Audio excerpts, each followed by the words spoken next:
crying night. I can't be the only one crying at night. So we're here to talk about your new album. Yeah, It's entitled Can't Be the Only One, that is true. and it was released last April. Yeah. Yeah. So what was the inspiration behind the album? The inspiration behind the album is actually just for me as a person who writes music and writes songs, to really get my music out into the world and to get it played and performed by the people that I felt could really play it the best. The thing that really brought it together, though, was a desire to get the song that I had written with Janis 40 years ago really as the key thing on that CD. So she gave you the lyrics to that song, I believe, in 1968? That's right. So why now did you decide to record and release it? Obviously, we never could record it with Janis because she gave it to me at a time when she decided to quit the band. She gave it to me actually maybe a week or maybe at the most 2 weeks before she announced she was quitting Big Brother. So after that point, we never rehearsed again.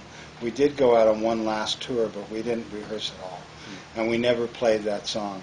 So for years I had the song, I had the lyrics, I kept the lyrics, and I would look at them, but I had no idea how she would have sung them or how really to put them to music. That was something that in my head kind of evolved over time, and as I recorded more and as I wrote more music myself, I started to look at those lyrics over the years, and each time I would see them, I started to some way envision how the melody might go to the music that I had written.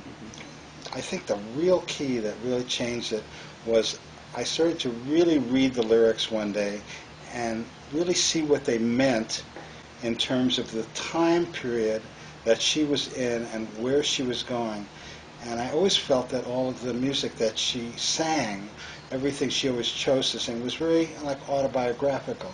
She always had to have a personal identification with the music that she chose to sing. And this was like so personal when I really got into looking at those lyrics and seeing what she was saying and the time where she was going to go out on her own, and at the same time the loneliness she felt with all of her success, you know, still feeling like a lonely person and not like everyone else. It was an inspiring moment. Mm-hmm.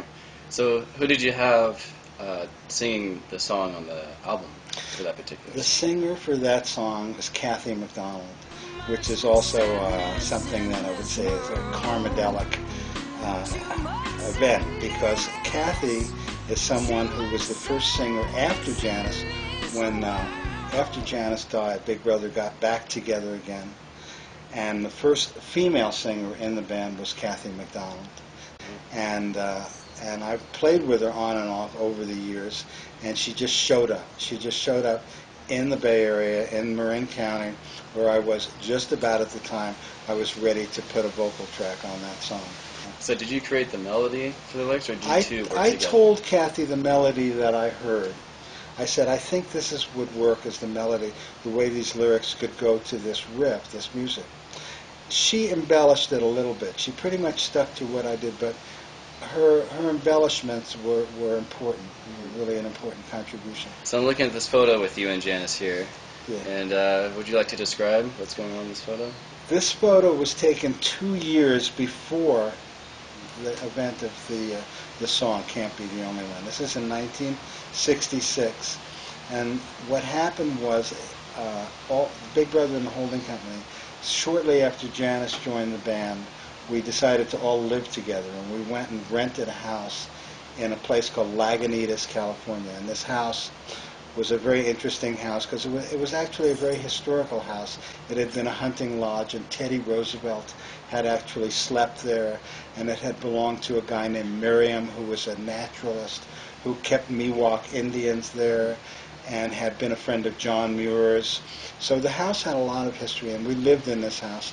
And this was my room in the house. It was behind the kitchen. It was kind of a funky room where I lived, and Janis lived alone, and I lived alone, and everybody else in the band was a couple. You know, they were married or they were with somebody.